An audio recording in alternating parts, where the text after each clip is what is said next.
अड़चन हो गया है। लोगों को बड़ी, किसी को भी उसमें कोई तात्पर्य नहीं। प्रार्थना के समय अधिकांश लोग घर में, है ना, जेंट्स लोग अभी आ रहे, प्रार्थना के टाइम अभी आ रहे, थोड़ा बाहर घूम के आते हैं, है ना, उधर जाते इधर जाते, टीवी चालू करके बैठ जाते हैं।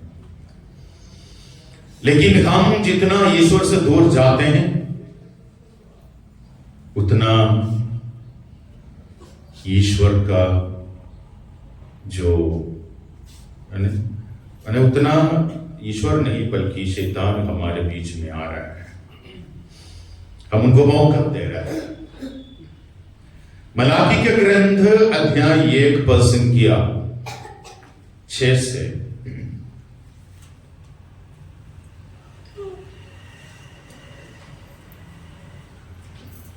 मलाकी का ग्रंथ,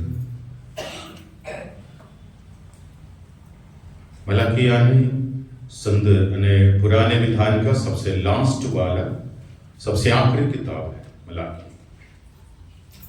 मलाकी के बाद कोई नबी नहीं हुआ है। करीब 400 साल तक सारे इस्राएल में कोई नबी नहीं था। ये सब आप लोगों को मालूम है। मलाकी सबसे आखिरी नबी निकला। उसके बाद नया विधान में हमें मालूम है कौन नबी आए। जॉन द बैप्टिस्ट, योहन बपतिस्मा। 400 साल के बाद, 400 साल तक यानी किसी ने एक नबी का आवाज, ईश्वर की आवाज नहीं सुनी सारे इस्राएल में। ईश्वर ने ऐसे छोड़ दिया था समय को। बट मिला, पढ़िए, किसी को जोर से पढ़िए, जोर से पढ़िए, बाकी सब सुनाई देंगे। मलाकी के ग्रंथ अध्याय 1 6 से लेकर 9 तक या 8 तक पढ़िए। पुत्र अपने पिता का और दास अपने मालिक का आदर करता है। तो यदि मैं पिता हूँ, मेरा आदर कहाँ है? यदि मैं स्वामी ही हूँ, तो मेरे प्रति सम्मान कहाँ? मेरे नाम का तिरस्कार करने वाले याजकों, यही विश्वमंडल के प्रभु का प्रश्न है।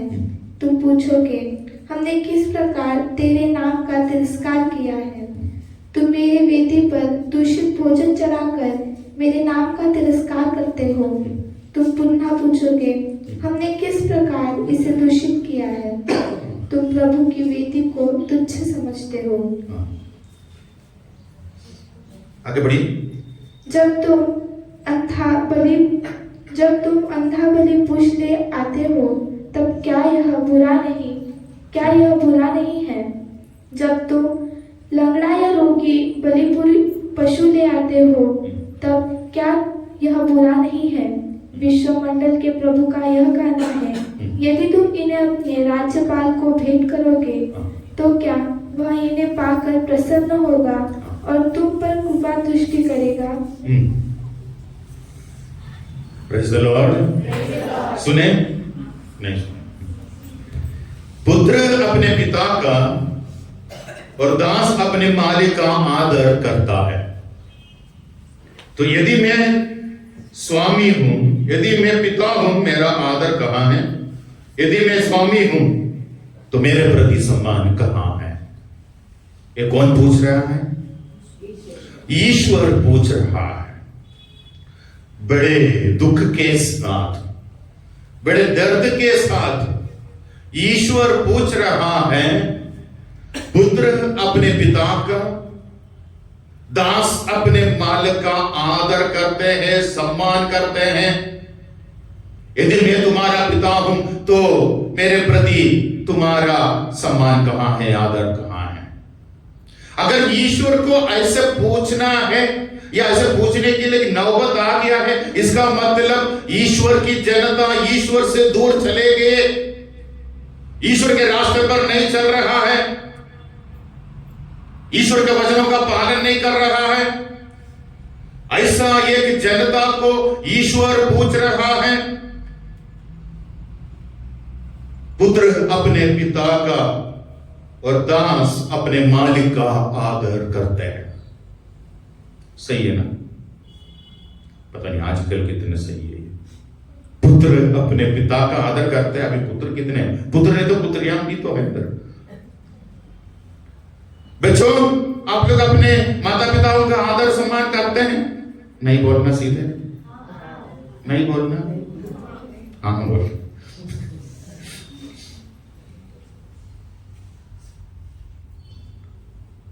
दास अपने मालिक का, सही है। दास यानी कोई भी कर्मचारी, है ना, कोई भी कर्मचारी। कितने सारे अभी हमारे कैंपस में कितने सारे लोग काम करते हैं। कोई वॉचमैन है, कोई गेटकीपर, कोई प्यून, कोई चपरासी, जो भी है सब। हाँ,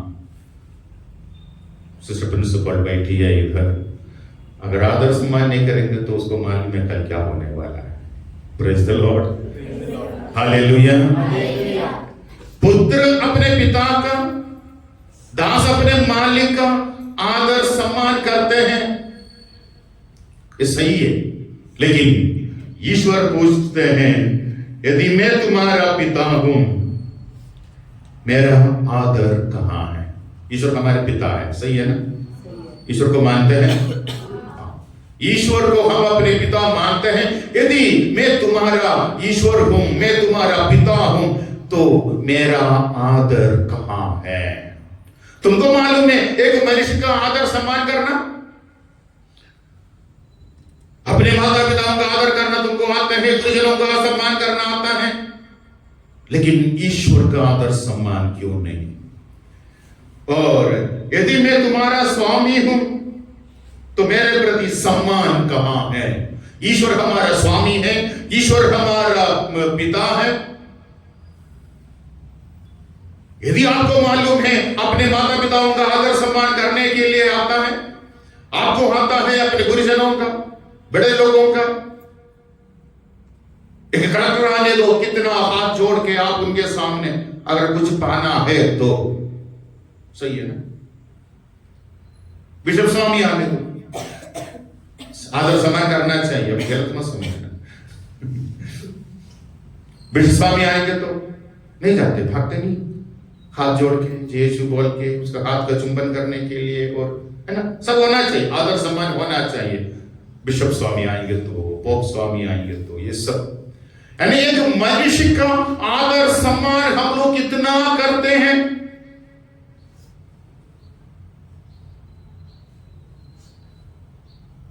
लेकिन ईश्वर पूछते हैं, अगर मैं तुम्हारा पिता हूं तो मेरा आदर कहां है? अगर मैं तुम्हारा स्वामी हूं तो मेरे प्रति तुम्हारा सम्मान कहां है? और आगे पूछते हैं,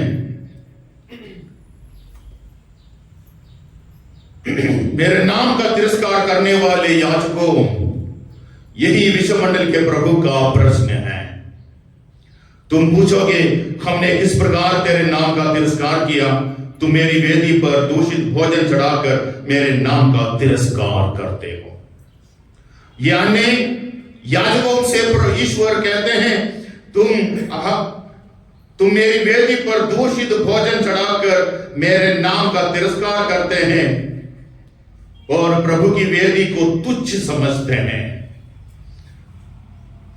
प्रभु की वेदी को दूषित करना, प्रभु के नाम को अपवित्र करना, दूषित भेंट चढ़ाते हुए, कहने का मतलब है प्यारे भाई प्यारे बहन, पुराने जमाने में या पुराने विधान में इसी प्रकार का मिसा बलिदान नहीं होते थे। मिसा बलिदान तो आपको मालूम है प्रभु के आगमन के बाद, उनके पुनरुत्थान के बाद धीरे धीरे ये सब डेवलप हो गया है। लेकिन पुराने विधान में प्रभु के आगमन के पहले होम बलि चढ़ाते थे। समझ गया? होम बलि चढ़ाते थे, यानी ईश्वर के लिए जानवरों को बलि चढ़ाते थे। इसीलिए उस प्रथा के अनुसार है ना, प्रभु यीशु को मंदिर में चढ़ाते समय 2 कबूतरों को पैसा के आधार पर, आपकी आर्थिक स्थिति अच्छा है तो आप बैल या जो भी आप चढ़ा सकते हैं, या आर्थिक स्थिति कम है, गरीब है, उनके लिए 2 पंडुकों का जोड़े ये सब चढ़ाया जाते हैं। तो यहां तुम वेदी पर दूषित भोजन चढ़ाकर मेरे नाम का तिरस्कार करते हो। जब तुम अंधा बलि पशु ले आते हो तब क्या ये बुरा नहीं है? ये बुरा नहीं है। जब तुम लंगड़ा या रोगी बलि पशु ले आते हो तब क्या ये बुरा नहीं है? विश्वमंडल का प्रभु का यह कहना है, यदि तुम इन्हें अपने राज्यपाल को भेंट करोगे तो क्या वह इन्हें पाकर प्रसन्न होगा और तुम पर कृपा दृष्टि करेगा। यानी उस जमाने के बाद शुरुआत में पुरोहित लोग, याजक वर्ग अच्छा भेंट चढ़ाते थे और लेवी ग्रंथ में वगैरह हैं किस प्रकार का भेंट होना चाहिए। यानी बलि चढ़ाते हैं, पशु की बलि, यानी जब बलि पशु में किसी प्रकार की खराबी ना हो, कोई कमी ना हो उसमें, समझने की बात को। जब ईश्वर के लिए जब चढ़ाते हो तो उत्तम, अति उत्तम होना चाहिए, अति उत्तम। फालतू चीजों को नहीं चढ़ाना चाहिए। तो ये लोग कुछ जमाने तक इसका पालन करते थे, यानी प्रार्थना में अच्छा उत्साह, काफी अभिषेक, जानवरों को, सबसे अच्छा जानवरों को बलि चढ़ाते थे। लेकिन जमाना काफी बदल गया, कई पीढ़ियां चली गई, अब एक नई पीढ़ी आ गया है, उसको इसमें सब कोई दिलचस्पी नहीं है। Praise the Lord. अभी नई पीढ़ी जो आया है उनको इसी सब चीजों में कोई दिलचस्पी नहीं है। जैसे आज हो रहा है प्रार्थना के समय, आधा होश में आधा बेहोश में, वैसे तो उसी के कारण क्या हुआ, किसी भी प्रकार बलि चढ़ाना है तो उन लोग क्या करते हैं, जो किसी भी काम का नहीं, अंधे, लंगड़े, लूले, हर प्रकार के जानवरों को ले आके बलि चढ़ाते थे, अच्छे अच्छे को अपने पास रखे। इसी प्रकार के खराब जानवरों को बलि चढ़ाना शुरू कर दिया। तब ईश्वर का कोप लोगों को बढ़ा रहा है, ईश्वर का प्रकोप, ईश्वर की गुस्सा बोल सकते हैं हम एक प्रकार को। और यहां ईश्वर कहते हैं तुम दूषित कर रहे हो वेदी को, तुम मेरे नाम को अपवित्र कर रहे हो। देखो, और आगे पूछते हैं, यदि तुम ये भेंट अपने राज्यपाल को चढ़ाया तो क्या वो स्वीकार करेगा? हाँ, वो स्वीकार करेंगे कि नहीं करेंगे? तो ईश्वर के लिए कुछ भी देंगे तो प्यारे भाई प्यारे बहन, अति उत्तम, सबसे अच्छा देना चाहिए, सबसे अच्छा। मुझे याद है बहुत पहले एक बूढ़ी मां ने एक बहुत बड़ा सा कद्दू, काफी बड़ा, चर्च में दे दिया, चढ़ा दिया, चढ़ावे में चढ़ा दिया। दूसरे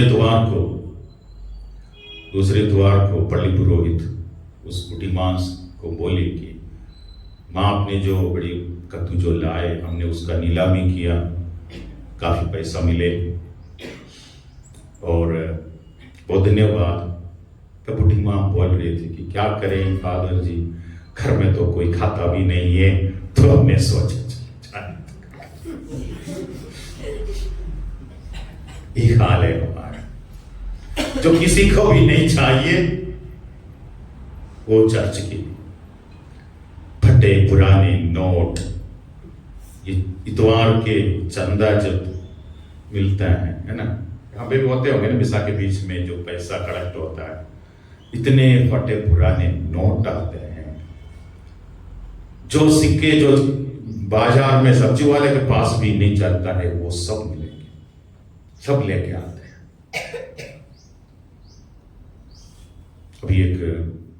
अभी तो मैं उनका नाम ले सकता हूँ, नागपुर डायसिस में आप लोग जानते होंगे कि फादर जेरोम पिंटो, कई साल वो बीजी थे, बहुत मशहूर फादर थे। वो खत्म, अभी ज्यादा साल नहीं हुआ है अभी। तो एक दिन जब वो अजनी चर्च में बड़े पुरोहित थे, तो उस समय इतवार का जो चंदा जो मिला है उसको गिन रहे थे। तो गिनते गिनते उसको एक पुराना 5 रुपया का आधा नोट मिल गया। आधा है बस, पूरा नहीं, हाफ। तो ये फादर ने क्या कर दिया, अगले इतवार को ये मिसा के उठाई, ये नोट लेके गया और बोले कि जो भी किसी ने ये पैसा डाला वो आधा नोट, उसको आधा अनुग्रह मिलेगा। Praise the Lord, hallelujah. किसको दे रहे प्यारे भाई प्यारे बहन, हम किसको दे रहे हैं? अगर आप दे रहे हैं तो कुछ अच्छी चीजें दे दो। ईश्वर के लिए अगर आप दे रहे हैं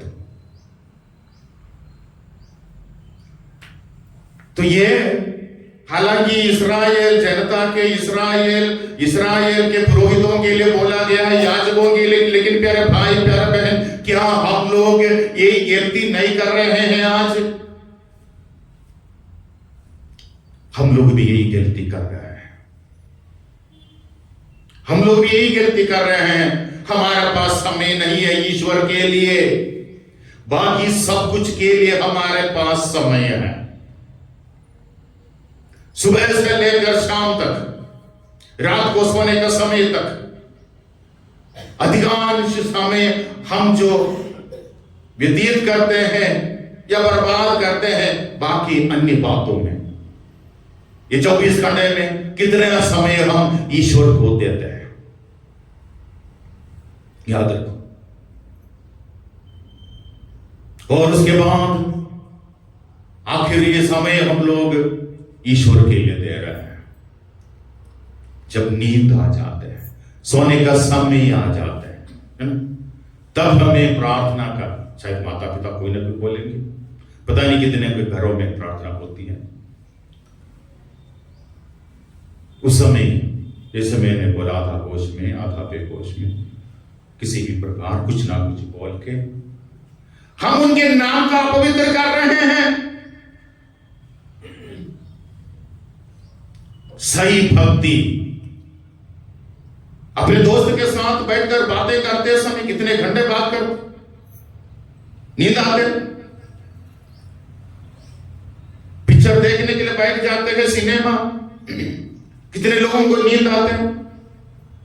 2.5-3 घंटा का सिनेमा है ना, बराबर बैठ जाते हैं ना, शुरू से लेकर लास्ट तक, और पूरी कहानी भी मालूम है, सब कुछ एक बार देखने से। इतना क्यों नींद नहीं आते वहां?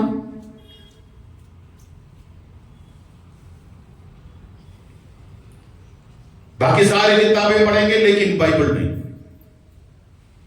रोजरी माला नहीं। क्यों? तो विश्वमंडल का प्रभु हमसे वही सवाल पूछ रहा है आज भी। उन याजकों ने अगर ईश्वर के नाम को अपवित्र किया, उनके वेदी को दूषित कर दिया, वही गलती आज हम लोग भी करके बैठ रहे हैं। प्रवक्ता ग्रंथ अध्याय 32 पर संख्या 15 से लेकर 17 तक। प्रवक्ता ग्रंथ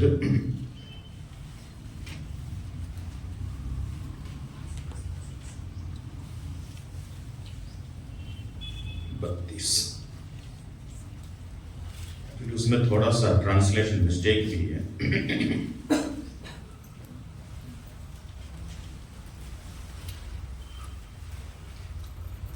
यहां में लिखा है, समय पर मेज से उठकर वहां देर मत करो।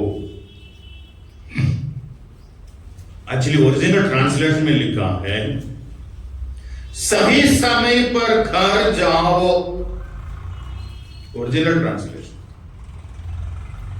लेकिन यहां लिखा है समय पर मेज से उठकर वहां देर मत करो। ओरिजिनल ट्रांसलेशन में लिखा है सही समय पर घर जाओ, सीधे अपने घर जाकर मनोरंजन करो। देख, सही समय पर अपने ऑफिस से, अपने काम के जगह से जैसे शाम होते ही वापस घर जाना है। उधर उधर भटकना मत, पानटेले में, चौरायों में, पता नहीं इधर दारू भट्टी है कि नहीं, अधिकतर लोग वहीं पे भी मिलेंगे। प्रभु का वचन कहता है सीधे अपना घर जाकर मनोरंजन करो। तुम्हारा मनोरंजन करने का जगह बाहर नहीं, चौराहों में नहीं, पांटेले में नहीं, वहां पे उधर उधर सब गप्पे मार के नहीं बैठना। गांव की भाषा में बोला जाएगा तो सीधे अपने घर जाकर मनोरंजन करो। तुम्हारा मनोरंजन इधर उधर नहीं, सहेलियों के साथ नहीं, दोस्तों के घर में नहीं, बल्कि सीधे घर जाओ सही समय पर। जैसे आपका काम हो गया, वापस अपना घर, और अपने घर में जाके मनोरंजन, बाकी किसी के साथ नहीं। यदि आप अपने दोस्तों के साथ मनोरंजन करने के लिए जाओगे, प्यारे भाई प्यारे बहन, तुम गलत रास्ते पर जा सकते हैं। उस मनोरंजन में जो बातों को आप नहीं चाहते हैं वो सब आ जाएगा। अरे चलो आज थोड़ा मूड अच्छा है, एक पौवा मारते हैं, एक कितने में चले जाते, फिर कितने दिन आदत हो जाते, फिर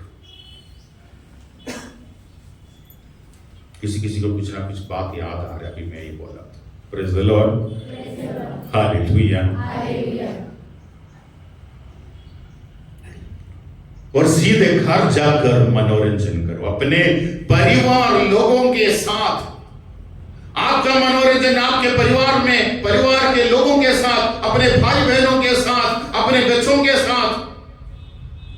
तेरे भाई और बहन आपके लिए, आपकी पत्नी, आपके बच्चे इंतजार कर रहे हैं आपके घर में। आपका मनोरंजन करने का जगह आपका घर है, पब्लिक जगह नहीं, कोई चौराहे नहीं। और वहां जाकर क्या करना है वो भी ईश्वर का वचन कहते हैं। वहां अपनी इच्छा के अनुसार समय बिताओ और घमंडपूर्वक बातों द्वारा पाप मत करो। घर में जाके अपने इच्छा के अनुसार समय बिताओ, वहां पे जाके मनोरंजन करो, वहां पे जाके तुम लोग अपने परिवार में तुम अपना समय बिताओ और घमंड पूर्वक बातों द्वारा पाप मत करो। शाम के वक्त घर पहुंचने के बाद हमने उस दिन क्या क्या बड़ी बड़ी बातें की, कौन सा बड़ा काम हुआ, है ना। कोई कोई घमंड के साथ बोले, अगर मैं नहीं होता ना तो पता नहीं आज क्या होता, कुछ नहीं होता। घमंड पूर्व बातें, मैंने ऐसा किया, मैंने वैसा किया, मेरे वजह से आज वो सब अच्छा हो गया। घमंड पूर्वक बातें, घमंड पूर्वक बातें करके पाप मत करो। फिर क्या करना है? जिस ईश्वर ने आपको सुबह से लेकर शाम तक जो कृपाएं दी, जो अनुग्रह दी, उसकी आराधना स्तुति करने का समय है। वचन कहते हैं सब कुछ के लिए अपने सृष्टिकर्ता को धन्यवाद दो जिसने तुमको इतने उपकार प्रदान किए हैं। Praise the Lord. सुबह से लेकर शाम तक जिस ईश्वर ने, जिस सृष्टिकर्ता ने आपको इतना उपकार किया है, इतना अनुग्रह दिया है, इतने कृपाशीष दिया है, उस ईश्वर की स्तुति आराधना करने का समय है। घमंड पूर्वक बातें करके पाप करने का समय नहीं है। Praise the Lord, hallelujah. ईश्वर की आराधना करना चाहिए, स्तुति करना चाहिए, और वहां पर जाकर घमंड पूर्वक बातों द्वारा पाप मत करना। मैं नहीं, मेरे भाई मेरे बहन, ये सब कुछ हो रहा ईश्वर की कृपा से। ईश्वर ने आपको योग्यताएं दी, ईश्वर ने आपको टैलेंट्स दिया, ईश्वर ने आपको अनुग्रह दिया, इसीलिए आप ये सब कर पाया। स्कूल का संचालन हो, अस्पताल का संचालन हो, अपने कार्य क्षेत्र में जो भी काम ईश्वर ने आपको, घर का जो भी है, ईश्वर की कृपा से हुआ है। उस सृष्टिकर्ता की आराधना, उसकी कृपा, उसकी स्तुति, उसका समय है, धन्यवाद देने का समय है। लेकिन अफसोस की बात है, वो समय आज टीवी ले लिया है। ईश्वर के सामने बैठ के कोई झूठ मत बोलना। टीवी ले लिया है, मोबाइल ले लिया है। शाम को 7 बजे से सीरियल शुरू हो जाते हैं। महिलाएं नहीं, इधर बहुत कम है, सब्जी काटने की है। Praise the Lord, hallelujah. शाम को सीरियल शुरू हो जाते हैं ना।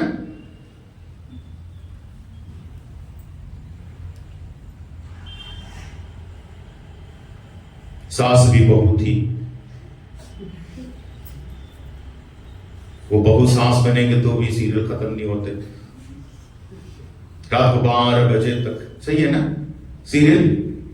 कुछ सीरियल का नाम बताना, मुझे नहीं मालूम। अभी नहीं बोलेंगे, फादर पकड़ेगा, कोई मुंह नहीं खोलेगा। सब्जी काटने के लिए टीवी के सामने आते, भोजन करने के लिए टीवी के सामने आते, बिना टीवी के कुछ नहीं होता है। मोबाइल, बच्चे लोग मोबाइल को लेकर बैठ जाते हैं दिन भर। पुराने जमाने में जो पान खाने वाले लोग पान के पत्ते में जैसे चूना लगाते हैं, वैसे ये मोबाइल।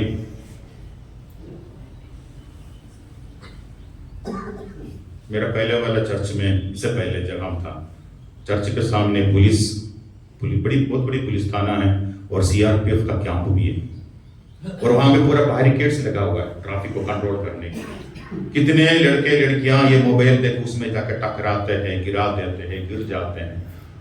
इतना बड़ा बैरिकेड रोड के बीच में, फिर भी उनको दिखाई नहीं देती मोबाइल के कारण।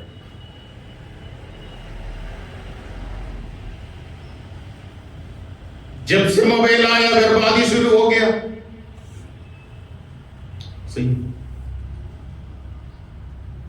बाद में बता दूंगा मैं पाप के बारे में बताते समय। ये सब पाप का क्लास लेंगे हम लोग दोपहर के बाद। आज प्रार्थनाएं बहुत कम होती हैं परिवारों में। इससे पहले जिस चर्च में था वहां पे 165 करीब 170 फैमिली, 170 फैमिली परिवार। मैं घर घर जाके प्रार्थना करना शुरू किया और मुझे प्रार्थना वाला घर सिर्फ 2 मिला आउट ऑफ 170। 170 परिवारों में रोजरी माला, बाइबल का अध्ययन, शाम के पारिवारिक प्रार्थना सिर्फ 2 घर में होता था।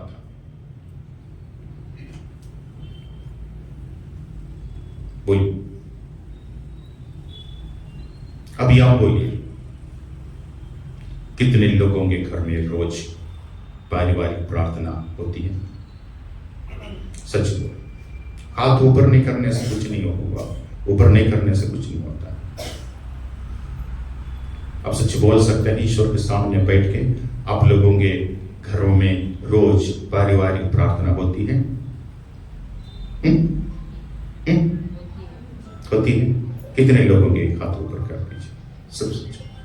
ओके, 1 2, तीसरा का हाथ ऐसा है, ऊपर भी नहीं नीचे भी नहीं, बीच वाले हम लोग, वो तीसरा ग्रुप में आते हैं।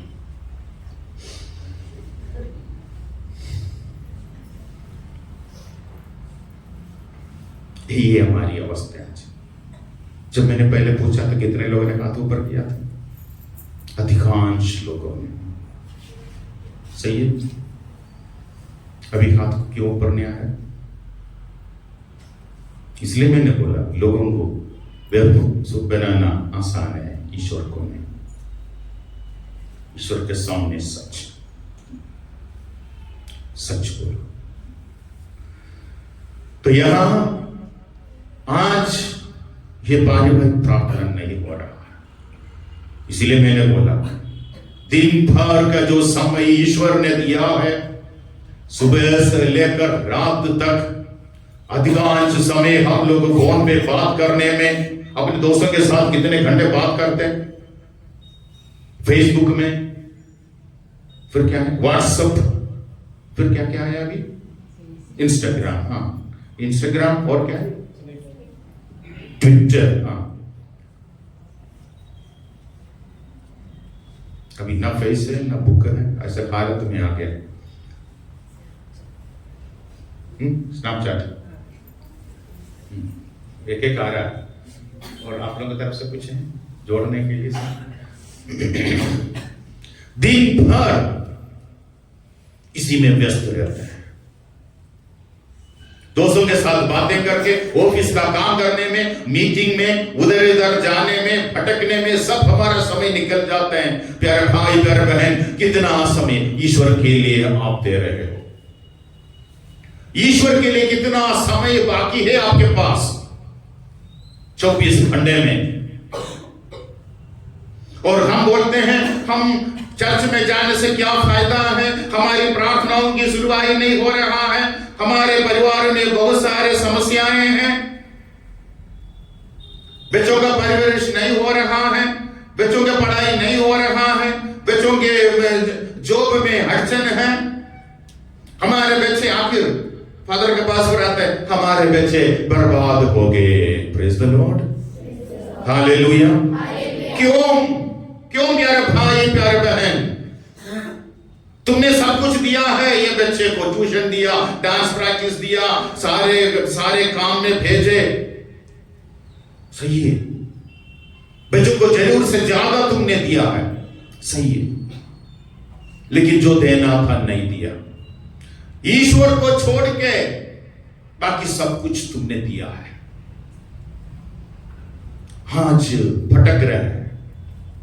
आज भटक रहे हैं, बच्चे बर्बाद हो रहा है, माता पिताओं का आवाज नहीं है उस बच्चों के ऊपर, कोई कंट्रोल नहीं है, कोई नियंत्रण नहीं है, कोई कुछ नहीं कर सकता है, ऐसे हालत में आ गया आज। क्योंकि ईश्वर के वचन के अनुसार जीने के लिए हमने उनको नहीं सिखाया है, प्रार्थना नहीं हो रहा है।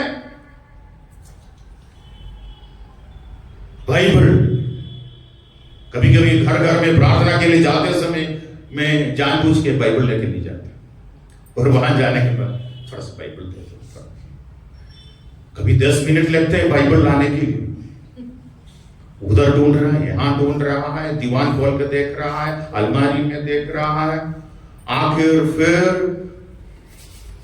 सब करके ना, किसी का तो जैसा का वैसे ये पूरा पन्ने चिपका हुआ है, खोले नहीं, खरीदने के बाद कभी खोले नहीं उसको।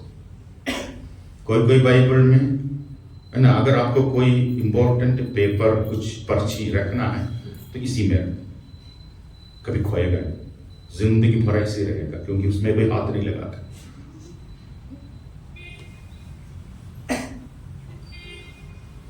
आप लोग के घर में भी होगा इससे बाइबल, सही है, सच बोलना। हाँ,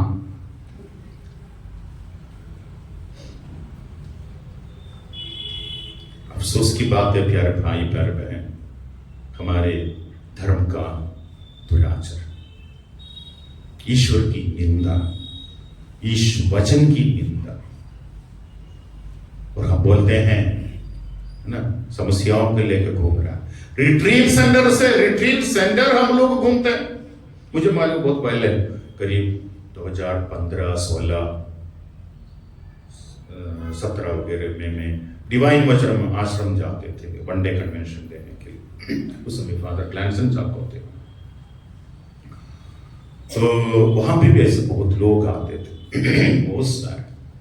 फिर जब हम गहराई तक पहुंच जाते हैं, पूछते हैं, तब बोलते नहीं फादर वो सब नहीं, शॉर्टकट में हमको चंगाई चाहिए, शॉर्टकट में हमको छुटकारा चाहिए, शॉर्टकट में सब कुछ होना चाहिए।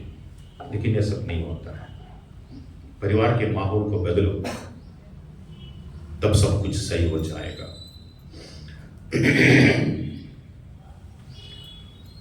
तो प्रवक्ता ग्रंथ में अध्याय 32 में हमसे ये कह रहा है, समय बर्बाद करने के लिए नहीं, समय का बर्बादी मत करो। मैंने कहीं बालाघाट जिला में कहीं ड्राइविंग करते समय एक घर के सामने लिखा हुआ है, यदि आप समय का बर्बाद करोगे, समय आपका बर्बाद करेगा। लिखा है, किसी हिंदू का घर है, उस घर के सामने उस अच्छा इंसान ने बड़े अक्षरों में लिखा है, लाल बड़े अक्षरों में लिखा है, यदि आप समय बर्बाद करोगे, समय आपका बर्बाद करेगा।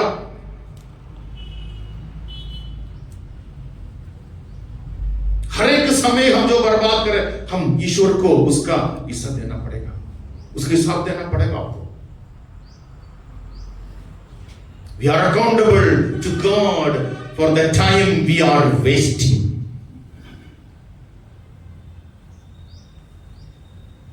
बच्चे, पढ़ाई के टाइम पढ़ाई, प्रार्थना के समय प्रार्थना, काम के समय काम, और सिर्फ सोने के समय सोना।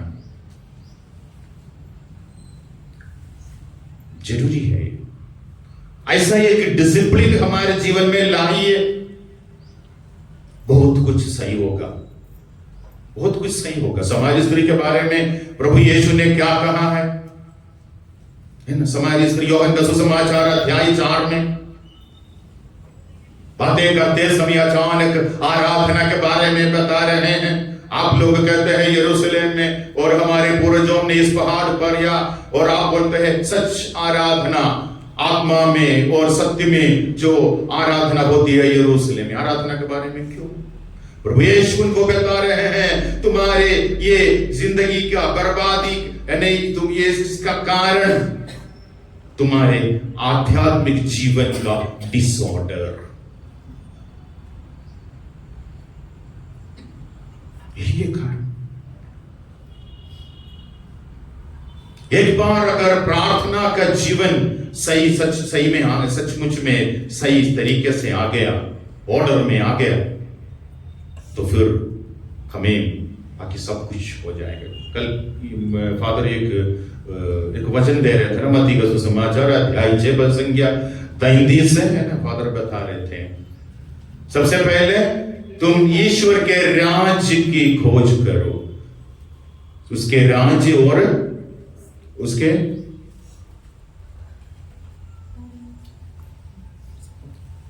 न्याय है, धार्मिकता, न्याय धार्मिकता, ईश्वर के राज्य और धार्मिकता का खोज करो और तुम्हें बाकी सब यूं ही मिल जाएगा, बाकी सब तुम्हें यूं ही मिल जाएगा। अध्याय 13 या 33 से सब कुछ 33 है, करेक्ट। बाकी सब यूं ही तुम्हें मिल जाएगा। So first and foremost you have to put your prayer life in order, यानी प्रार्थना को तुम ऑर्डर में लाया तो बाकी सब कुछ सही हो जाएगा। और हम भटक रहे हैं, कोटा जाएंगे, ताबोर जाएंगे, जाना चाहिए, मैं नहीं बता रहा नहीं जाना करके, है ना, ताबोर, कोटा, फिर कहाँ है डिवाइन मजनाश्रम, बलाशा, फिर केरल, अटपाड़ी से सो मेनी प्लेसेस, फिर भी कुछ नहीं हो रहा, फिर भी कुछ नहीं हो रहा। घर में बैठ के ईश्वर के वचन को पढ़ना, आराधना करना, स्तुति करना, ईश्वर के बताए हुए मार्ग पर चलना, ये इतना बस ही बहुत है, कहीं जाने की जरूरत नहीं पड़ेगा आपको। आपका घर एक मंदिर बने, घर एक मंदिर, घर में ईश्वर उतरेगा, घर में ईश्वर उतरेगा। कई लोगों को मुझे मालूम है घर में बैठ के प्रार्थना करते हुए। पेतरुस और पौलुस कौन सा रिट्रीट में गए थे, कहां काउंसलिंग के लिए गए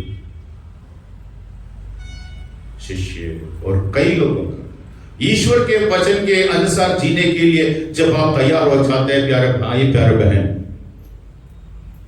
कहीं भागदौड़ करने की जरूरत नहीं, कहीं चंगाई के लिए या कहीं क्या बोलते हैं, कहीं आपको चमत्कार देखने के लिए जाने की जरूरत नहीं। चमत्कार तो रोज आप देख रहे हो पवित्र मिसा में, उससे बड़ा चमत्कार क्या होना। रस प्रभु के रक्त में, रोटी प्रभु के शरीर में, the biggest miracle in the world which takes place every day in every altar।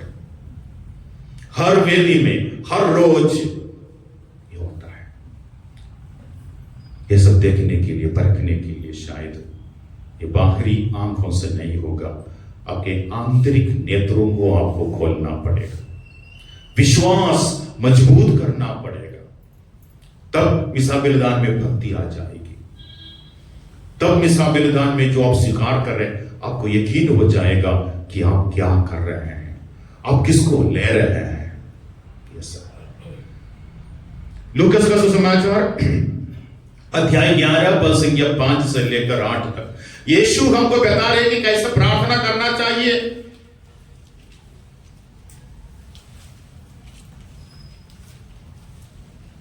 Lucas का सुसमाचार अध्याय 11 पद संख्या 5 से लेकर 8 तक।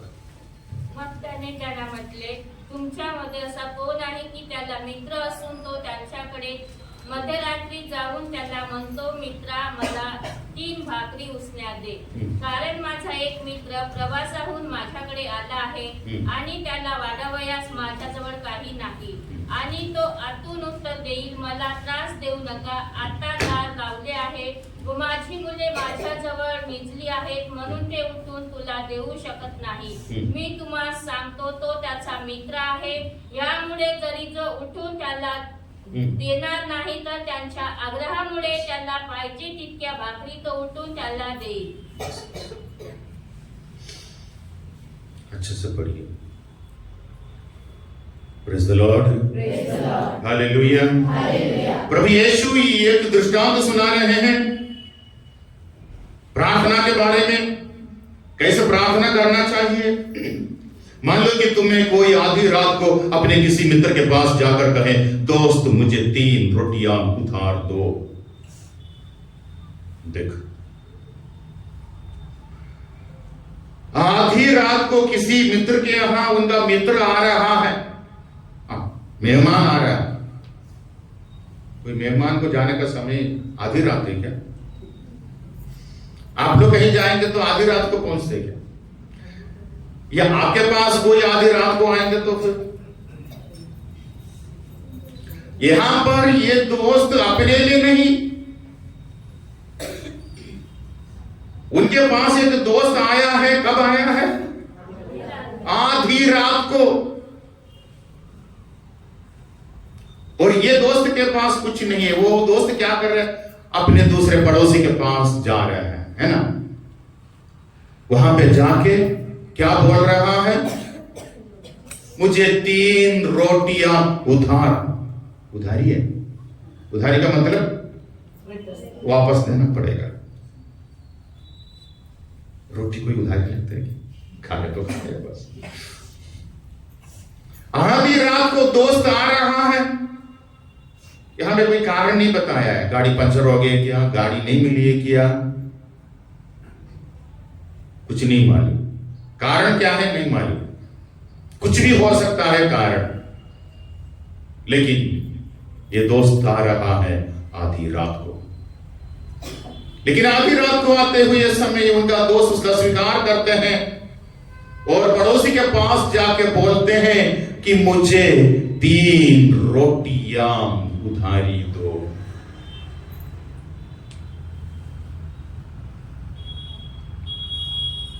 प्रार्थना में आधी रात को भी तुम जाके ईश्वर के पास जाके प्रार्थना करने के लिए एक जगह है, वही है ईश्वर, वही है चर्च, वही है कलीसिया।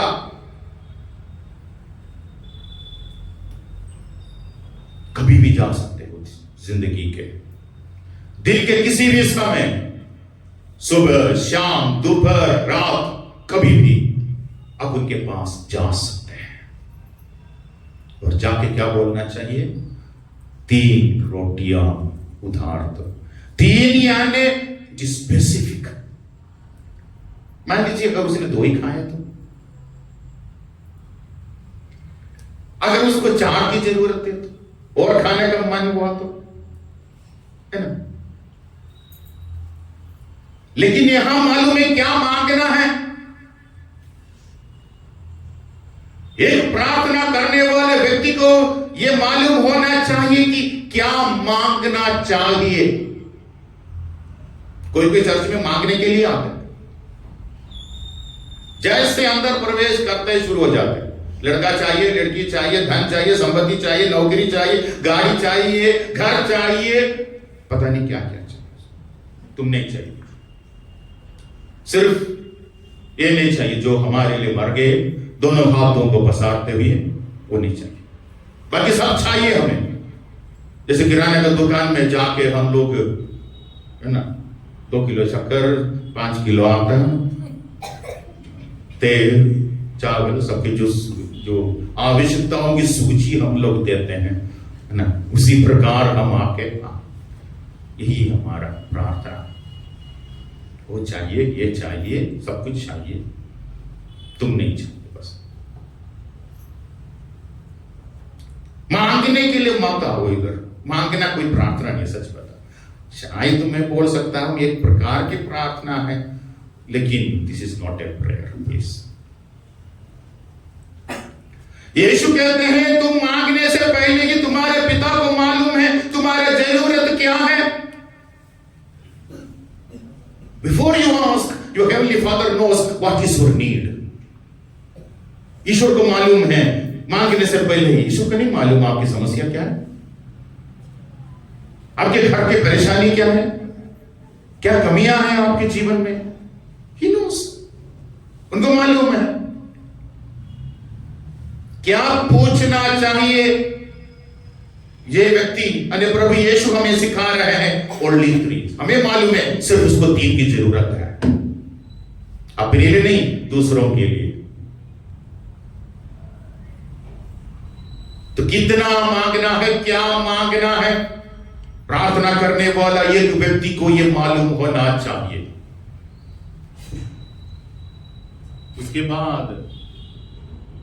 उसके बाद आगे कहते हैं अपनी अवस्था को। मेरे पास कुछ भी नहीं है उन्हें खिलाने के लिए,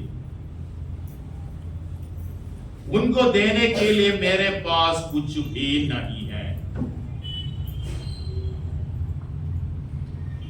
यानी अपनी अवस्था को बताना चाहिए, मेरी अवस्था क्या है। मेरे ख्याल से स्तोत्र ग्रंथ अध्याय 119 या 26 में है, जब मैंने अपनी अवस्था उनके सामने रख दी, उन्होंने मुझे उत्तर दिया। I think, I'm not sure. 119 या 26। मी आपला वर्तनक्रम तुमच्यापुढे मांडला आणि तू मला उत्तर दिले, तू आपले नियम मला शिकवले। मेरा कुछ समझ में नहीं आया। मैंने अपना आदरण तेरे सामने खोल कर रख दिया और तूने मुझे उत्तर दिया। अब मुझे अपने बस। ये हिंदी में जो ट्रांसलेशन हुआ है ओरिजिनली बहुत फर्क है उसमें, हिंदी बाइबल में, क्योंकि फादर कामिल गुलके ने हिंदी सीखे, ट्रांसलेशन उस समय किया था, लेकिन ओरिजिनल टेक्स्ट से काफी फर्क है उसमें।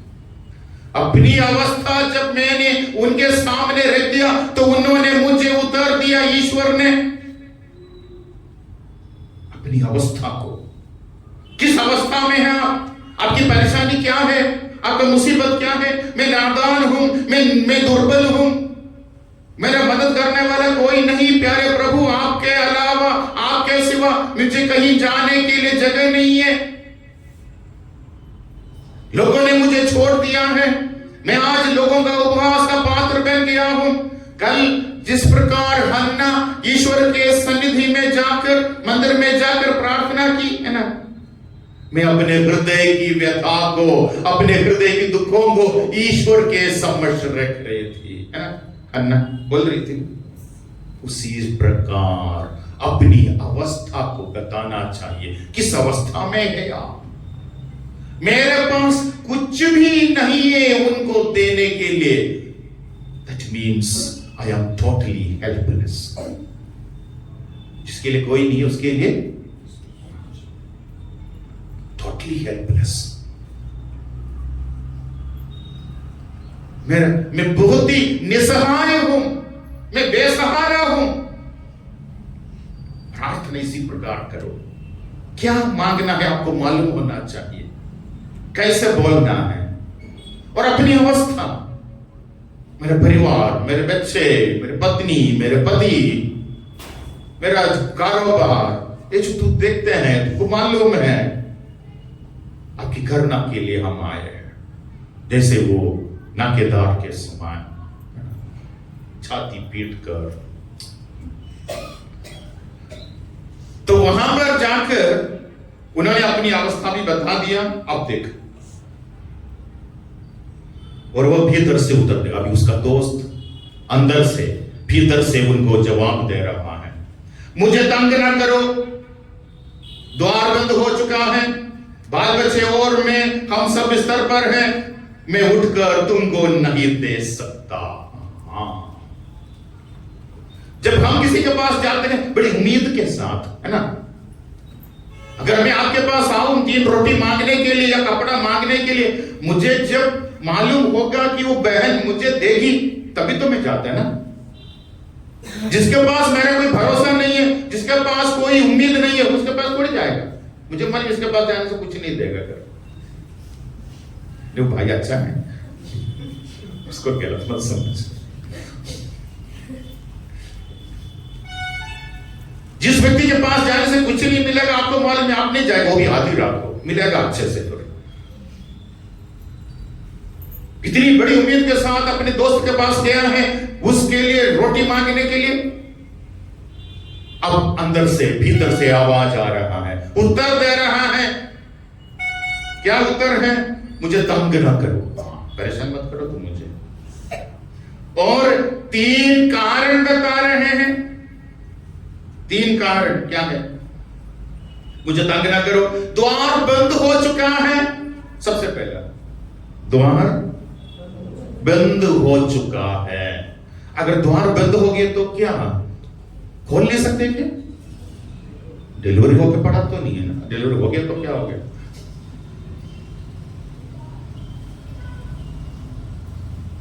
द्वार बंद हो चुका है, ये कोई कारण है क्या?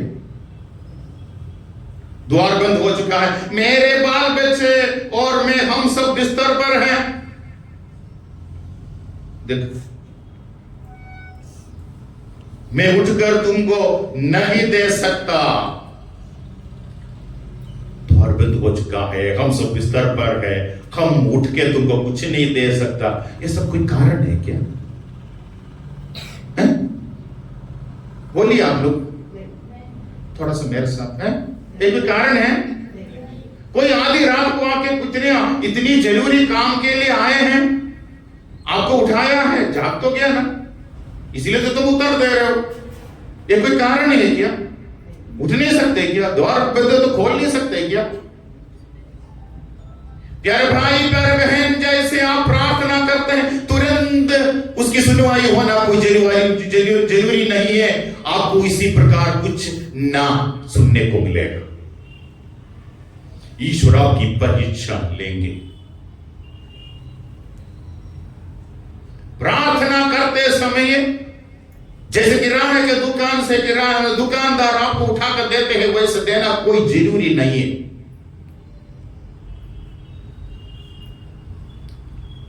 इब्राहिम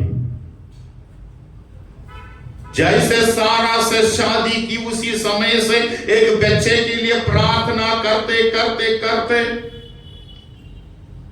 आखिर जब वो 75 साल का था उसी समय ईश्वर ने उनको बता दिया कि मैं तुम्हारे वंशजों को समुद्र के बालू की तरह आकाश के तारों की तरह उतनी संख्या बढ़ा दूंगा। फिर भी नहीं,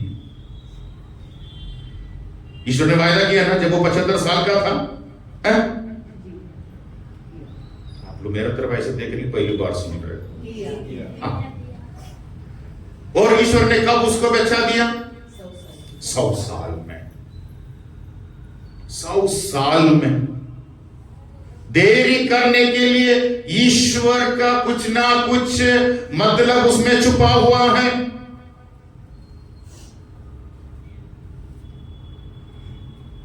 जैसे संत अगस्टिन बोलते हैं, संत अगस्टिन आप लोगों को मालूम है ना, संत अगस्टिन के मन परिवर्तन के लिए उसकी मां ने 19 साल प्रार्थना की। आप लोगों ने कितने साल प्रार्थना की अपने बच्चों के लिए? कितने दिन? मां मोनिका अपने बेटे संत अगस्टिन के मन परिवर्तन के लिए 19 साल प्रार्थना की। 19 साल के प्रार्थना के बाद अगस्टिन का मन परिवर्तन हो गया, बपतिस्मा स्वीकार किया, वो फिर पुरोहित बन गया, बाद में धर्माध्यक्ष, आज संत के रूप में कलीसिया उसको मानते हैं। Praise the Lord, hallelujah. लेकिन संत अगस्टिन कहते हैं, अगस्टिन एक सवाल पूछते हैं हम लोगों से, क्या आप लोगों को लगता है मेरी मां की प्रार्थना पहले ही 19 साल लगा स्वर्ग को सुनने के लिए? नहीं, जिस दिन मेरी मां मेरे मन परिवर्तन के लिए प्रार्थना शुरू की उसी दिन स्वर्ग सुने। लेकिन ईश्वर ने उसको देरी इसीलिए किया, 19 साल लगा दिया ताकि अपने बेटे संत बनने के साथ साथ वो मां भी संत बने।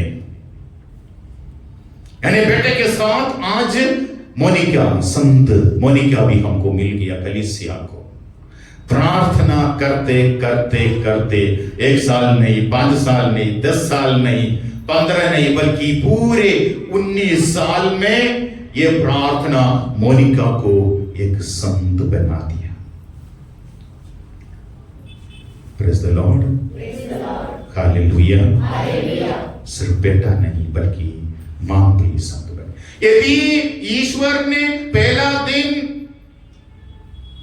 उनकी प्रार्थना की सुनवाई हुई और पहला दिन ही अगस्टिन का मन परिवर्तन हो गया, बात खत्म हुई। सही है, सही है। ईश्वर क्यों देरी कर रहा है? भलाई के लिए, बोलो, भलाई के लिए, आपकी भलाई के लिए ईश्वर देरी कर रहा है। आपकी प्रार्थनाओं को सुनवाई देर कर रहा है, लेकिन अंधेर नहीं। प्रभु यीशु बहुत अच्छा उदाहरण दे रहे, वहां बेथनिया में थे,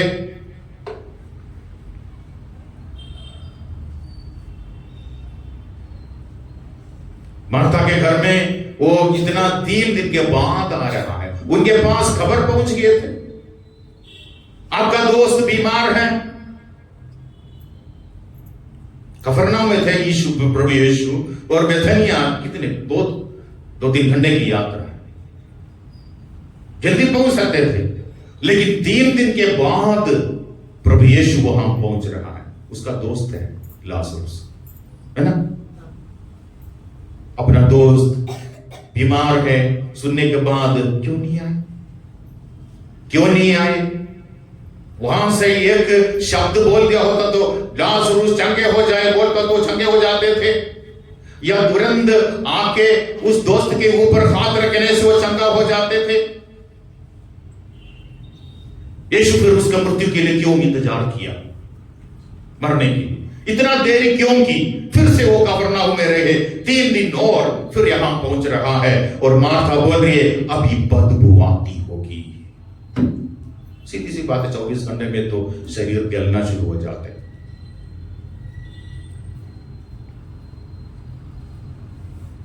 यदि प्रभु यीशु, मैं संक्षिप्त में बताता हूं, यदि प्रभु यीशु पहला दिन जैसे खबर मिला उसी क्षण जल्दी भाग के आया होता तो एक बीमार लाजरुस चंगे हो जाते थे। लेकिन 3 दिन के बाद आने से एक मृत लाजरुस को जीवन में आते हुए लोगों ने देखा है। Praise the Lord, hallelujah. एक मृत लाजरुस को जीवन में आते हुए, वो भी मृत्यु के 3 दिन के बाद। क्यों? ईश्वर की महिमा के लिए। और साथ ही साथ कुछ ही दिनों बाद मेरी मृत्यु इस प्रकार होगी, मुझे इसी प्रकार दफनाया जाएगा, फिर तीसरे दिन ईश्वर मुझे जी उठाएगा, मेरा पुनरुत्थान इसी प्रकार होगा। प्रभु यीशु अपने पुनरुत्थान के कुछ दिनों पहले इस मृत लाजरस को जीवन में लाके, वो भी 3 दिन के बाद, असंभव बातों को संभव में बदल कर दिखा दिया ताकि पुनरुत्थान में लोग विश्वास करें। Praise the Lord, hallelujah. तो देरी क्यों कर रहा है? देरी क्यों कर रहा है? भलाई के लिए, ईश्वर की महिमा के लिए और हमारी अच्छाई के लिए। इस वक्त प्यारे भाई, प्यारे बहन, आप जो कुछ भी मांग रहे हैं शायद आपके लिए सही नहीं होगा, शायद इस पीढ़ी के लिए तो सही नहीं होगा, इसीलिए शायद अगला पीढ़ी को मिल जाएगा। आप जो भी प्रार्थना करते हैं, आपको नहीं तो, आपके बच्चों को नहीं तो शायद आने वाला पीढ़ी को भी हो सकता है। ईश्वर को मालूम है जब बच्चे छोटे रहते हैं आप उसके हाथ में छुरी देंगे? नहीं देंगे। छुरी पकड़ लिया, चाकू ले लिया, तुरंत आप उनसे लेकर रखेंगे, उसको इस्तेमाल कैसे करना, सही है ना? आपका 20 साल का बेटा चुरी ले लिया या चाकू अपने हाथ में ले लिया, आप उसको पकड़ कर रखेंगे, बोलेंगे, मना करेंगे उसको? उसको मालूम,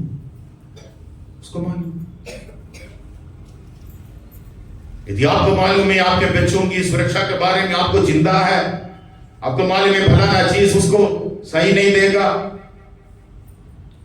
उसके साथ नहीं देगा, इसीलिए फिर आपको उनकी भलाई के लिए मना करना पड़ेगा। इसलिए ईश्वर कभी कभी मना कर देते हैं। हमें ऐसा लगता है अभी इस वक्त एक ही गाड़ी आई तो बहुत अच्छा है,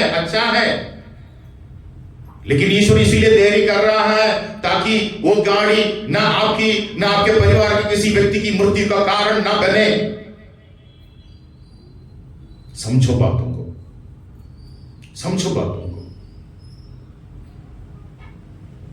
ईश्वर इसीलिए देरी कर रहा है आपकी भलाई के लिए।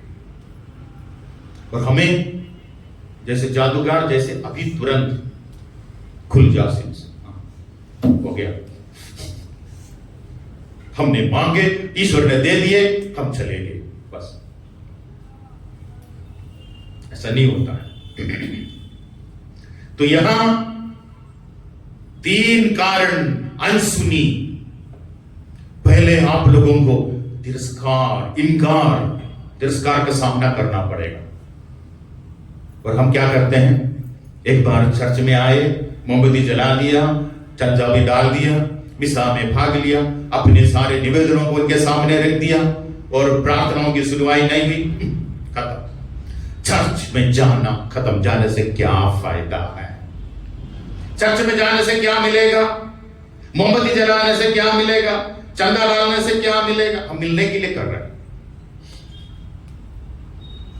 मिलने के लिए चर्च में मत आओ। हमें क्या मिलेगा? आराधना करने के लिए, स्तुति करने के लिए। पुराने जमाने में एक छोटी सी कैटेकिज्म का तालीम का एक किताब निकलते थे, उसके पीछे कुछ प्रश्न और उत्तर दिया जाता था। और सबसे पहला प्रश्न है, ईश्वर ने मनुष्य की सृष्टि क्यों की? उसको उत्तर भी उसके नीचे दिया।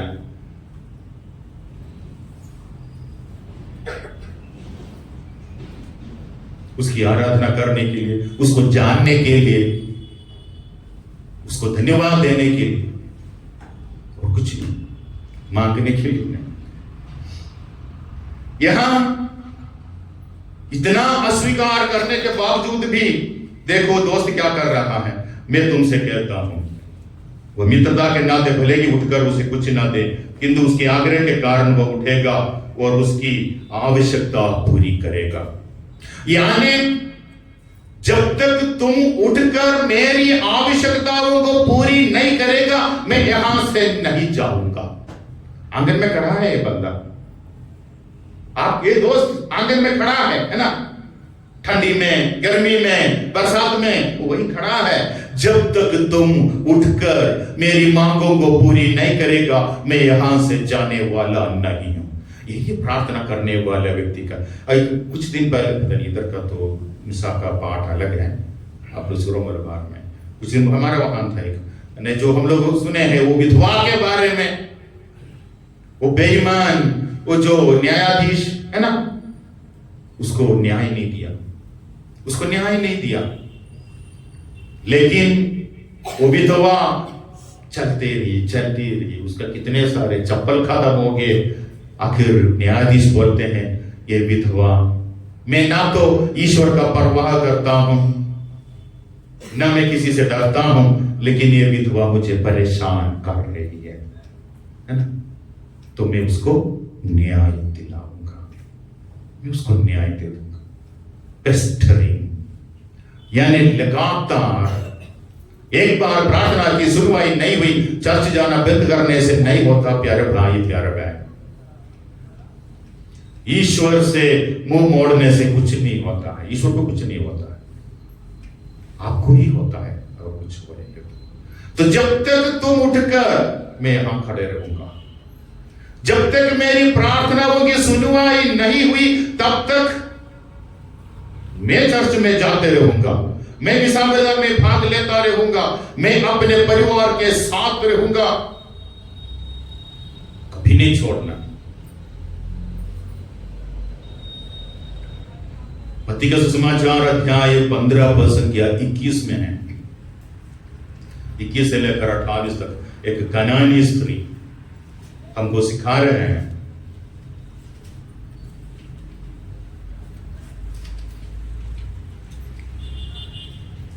पढ़िए, किसी को मिला? मत्ती का सुसमाचार अध्याय 15 पद संख्या 21 से लेकर 28 तक। नंतर येशू तेथून निघून सोर व सीदोन या भागात गेला, आणि पहा त्या भागातील एक कनानी बाई येऊन मोठ्याने म्हणू लागली, हे प्रभू, दाविदाचे पुत्र, माझ्यावर दया करा, माझी मुलगी भूताने फारच जर्जर केली आहे. तरी त्याने तिला एका शब्दानेही उत्तर दिले नाही. तेव्हा त्यांच्या शिष्याने जवळ येऊन त्याला विनंती केली, तिला पाठवून द्या, कारण ती आमच्या मागून ओरडत येत आहे.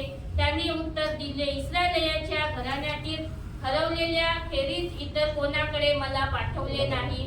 तेव्हा ती येऊन त्यांच्या पाया पडून म्हणाली, प्रभूजी, मला सहाय्य करा.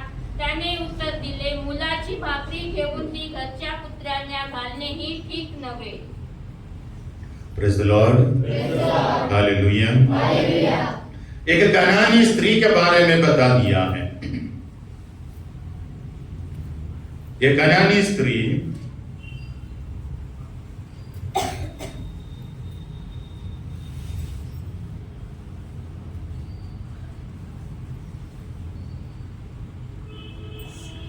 ईसा ने वहां से विदा होकर तीरुस और सीदोन प्रांतों के लिए प्रस्थान किया. उस प्रदेश की एक कनानी स्त्री आई और पुकार कर कहती रही, प्रभु दाऊद के पुत्र, मुझ पर दया कीजिए.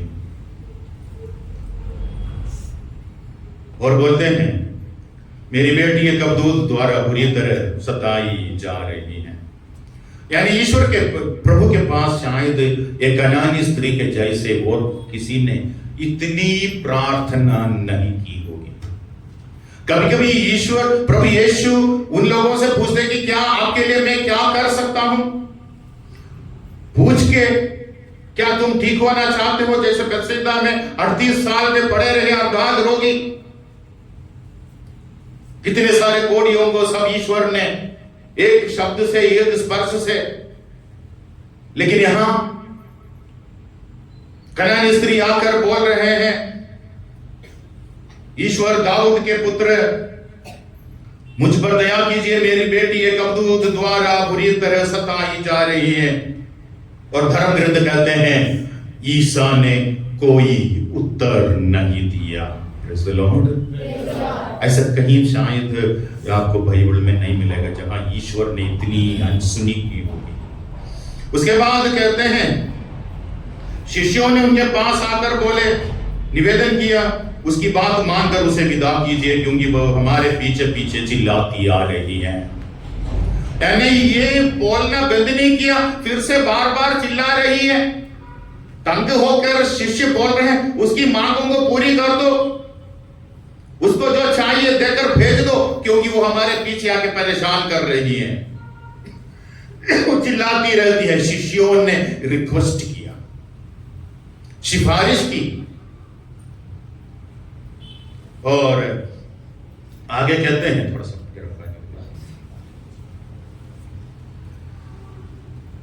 तो जब शिष्यों ने उनके रिक्वेस्ट किया तो यीशु बोलते हैं, मैं केवल इस्राएल के घराने की खोई हुई भेड़ों के पास भेजा गया हूं। देखो प्रभु का उत्तर क्या है, इस्राएल के खोई हुई भेड़। अभी किसी ने पानी नहीं देखा है, सब उधर देख रहा है, इधर देख।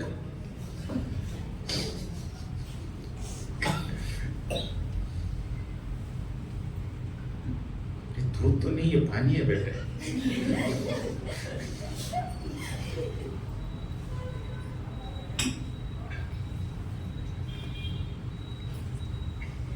शायद मेरे हाथ से गिर सकता है, आप सब देख सकते हैं। मैं इस्राएल के खोई हुई भेड़ों के लिए भेजा गया हूं। I am sent for the lost sheep of Israel. Israel के खोई हुई भेड़। कौन है खोई हुई भेड़? इस्राएल के कितने वंश थे?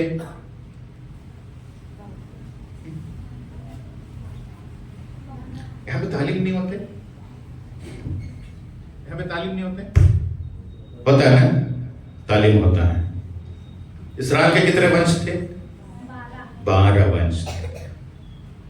सब खोए हुए हैं, सब खोए हुए, चाहे यूदा हो, नफ्तली हो, सब खोया हुआ है पूरे। इस्राएल के खोए हुए भेड़ों के लिए, यानी यहूदी लोग, समझ रहे हैं, यहूदी लोगों के लिए तो इस्राएल के बारे में बता रहे हैं। और इस्राएल के खोई हुई सबसे पहले, और उसकी बात मानकर भेड़ों के पास भेजा गया। इतने में उस स्त्री ने आकर उसको दंडवत किया और कहा, प्रभु मेरी सहायता कीजिए।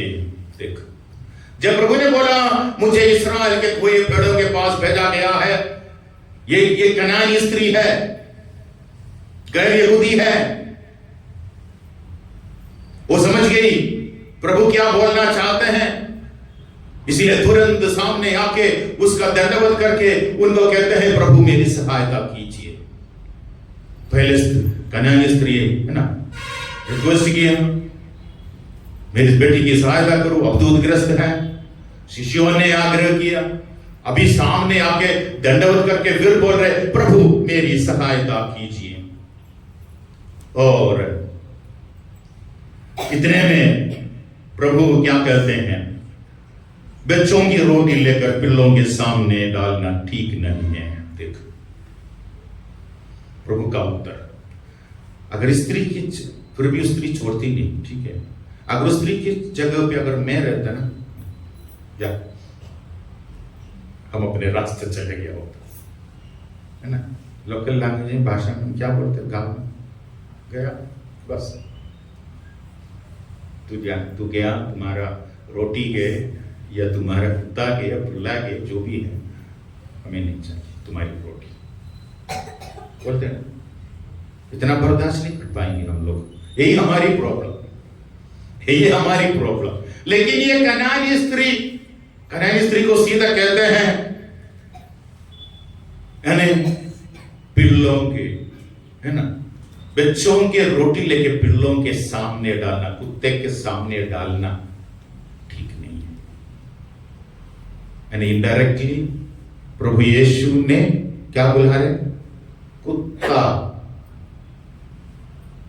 बच्चे कौन है इधर, बच्चे कौन है इधर, बच्चे कौन है, बच्चे यहूदी लोग, इस्राएल के जनता, समझ रहे कि उनकी रोटी लेके तुम जैसे कुत्तों के सामने डालना ठीक नहीं। और कुत्ते के लिए एक और बाइबल में उसका एक और मतलब निकलते हैं, यानी अपने स्वभाव से, अपने कैरेक्टर से बर्बाद हुए औरत, समझ रहे कि ऐसे लोगों को भी कुत्ते कहते हैं धर्म ग्रंथों में, कई जगहों पर है। यानी तुम्हारे बर्बाद हुई ये जिंदगी का कारण है ये अवधूत। वो समझ गए, कुत्तों के सामने डालना ठीक नहीं बच्चों की रोटी। अगर आपको बता दिया हो तो आप क्या करते प्यारे भाई, प्यारे भाई। फिर भी देख एक कनानी स्त्री का विश्वास और कितनी नम्रता है उसमें, और ये कहती है हाँ प्रभु, फिर भी स्वामी की मेज से गिरा हुआ चूर पिल्ले खाते ही है, मुझे तुम्हारी रोटी नहीं चाहिए, बल्कि मुझे क्या चाहिए, वो चूर टुकड़े, है ना, जो चूर गिरते हैं स्वामी का मेज से, वो मुझे चाहिए, द क्रम्स, टुकड़े, मुझे रोटी नहीं चाहिए, वो तुम्हारे बच्चों के लिए। ठीक, वेरी गुड, अपने बच्चों को दे दो रोटी। हम रोटी नहीं मांग रहे हैं, हमें रोटी नहीं चाहिए, बल्कि जो चूर गिरते हैं, जो टुकड़े गिर जाते हैं, वो मुझे दे दो। मुझे याद आ रहा है एक बार ऐसे कन्वेंशन में, बहुत सारे बहुत बड़े कन्वेंशन, उसमें आराधना के समय प्रभु यीशु के पवित्र लहू की शक्ति से चंगाई के लिए हम लोग प्रार्थना कर रहे हैं स्टेज से।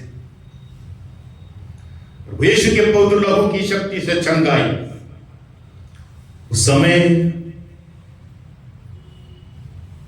ब्रेन कैंसर वाली एक मां भीड़ के बीच में खड़ी होके उन्होंने ये प्रार्थना की, प्रभु यीशु, मैं तुम्हारा पवित्र लहू का एक बूंद के लिए मेरे कोई योग्यता नहीं है, मैं बहुत पापी मनुष्य हूं, मेरा कोई योग्यता नहीं है, आपके पवित्र लहू की कोई योग्यता नहीं मुझ में, बल्कि आपका एक बूंद थूक से, थूक स्पिट, मैं चंगी हो जाऊंगी। और तुरंत उसी क्षण वो मां चंगी हो गई ब्रेन कैंसर से। उसकी नम्रता, आपकी पवित्र लहू की शक्ति से चंगाई होने के लिए मुझे कोई योग्यता नहीं है, लेकिन आपका एक बूंद थूक वो काफी है मेरे लिए।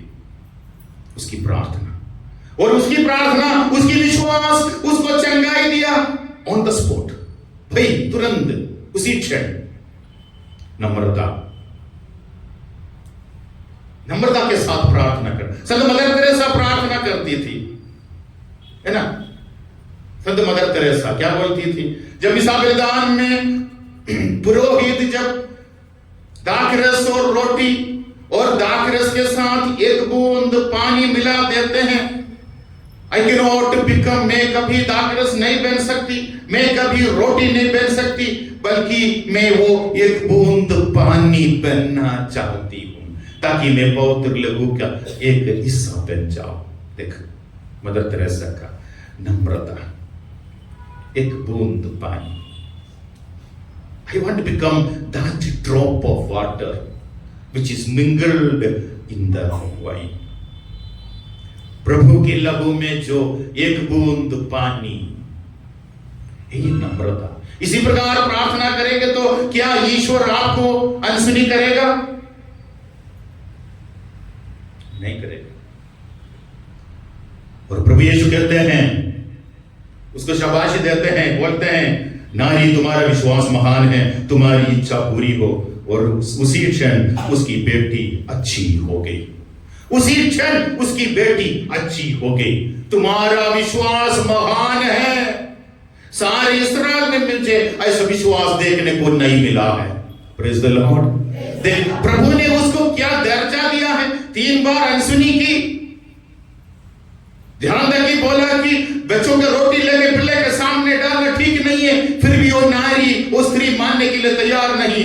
फिर भी उस चूर के लिए वो अनुनय भी नहीं कर रही है। Praise the Lord, hallelujah. खड़े हो जाइए।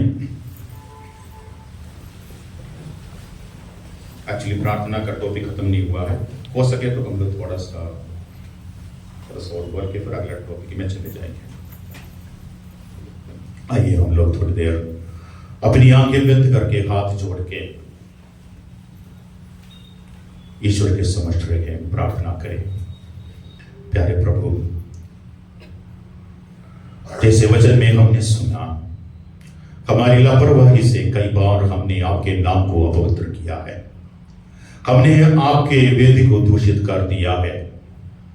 गलत तरीके से प्रार्थना करके जिंदगी भर जितने भी समय हमें मिला है, दिन के 24 घंटे में हम अस्त व्यस्त रहे।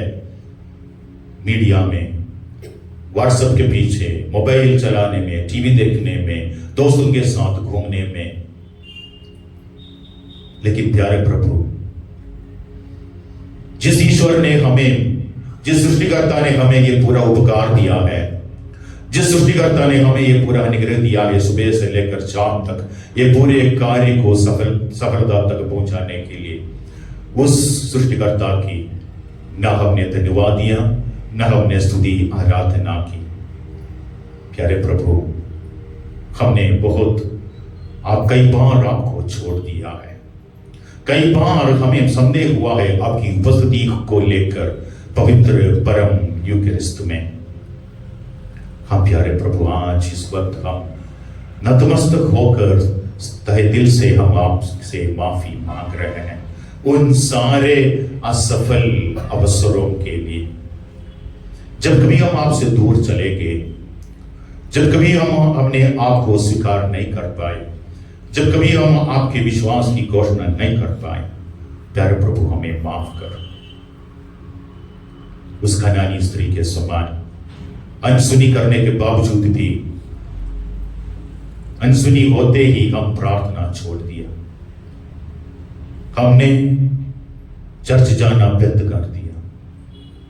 लेकिन प्यारे प्रभु, अवसर के ऊपर अवसर हम ईश्वर को नहीं बल्कि शैतान को दे दिया, जिसके वजह से आज मेरा घर बर्बाद हो रहा है, आज मेरे बच्चे बर्बाद हो रहा है, आज हमारा प्रार्थना का जीवन पूरा डिसऑर्डर में आ गया है। हर जगह में असमंजस्य जैसे समय आ गया है। प्यारे प्रभु, उस दोस्त के समान मुझे सिखाइए मुझे क्या मांगना चाहिए। मुझे सिखाइए आपकी उत्तर मिलने तक आपके सामने खड़े रहने के लिए। उस कनानी स्त्री के समान प्यारे प्रभु, बार बार इनकार करने के बावजूद भी फिर से आपके पास आके आपसे निवेदन करने के लिए, नम्रता के साथ आपसे बातें करने के लिए।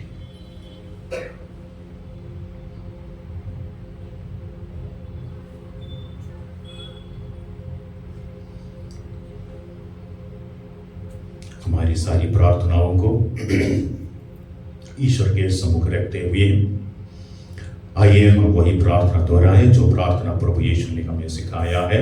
हे हमारे पिता जो स्वर्ग में है, तेरा नाम पवित्र माना जाए, तेरा राज्य आए, तेरी इच्छा जैसे स्वर्ग में पूरी होती है वैसे पृथ्वी पर भी पूरी हो। हमारा दैनिक आहार आज हमें दे, हमारे अपराध का पाप हमें क्षमा कर, जैसे हमने अपने अपराधियों को क्षमा किया है। हमें परीक्षा में न पड़ने दे, परंतु बुराई से बचा। आमीन। हे प्रभु, हमें और दानों को जिससे, बोलिए सब लोग साथ मिलकर पढ़िए, बोलिए प्रार्थना मालूम आप लोगों को, पढ़िए बोलो। हाँ बोलिए बच्चे लोग, बोलिए प्रार्थना। हे प्रभु हमें और इन दानों को जिसे हम लेने पर है आशीष दे हमारे प्रभु क्रिस्त के द्वारा पिता पुत्र और पवित्र आत्मा के नाम पर। आमीन।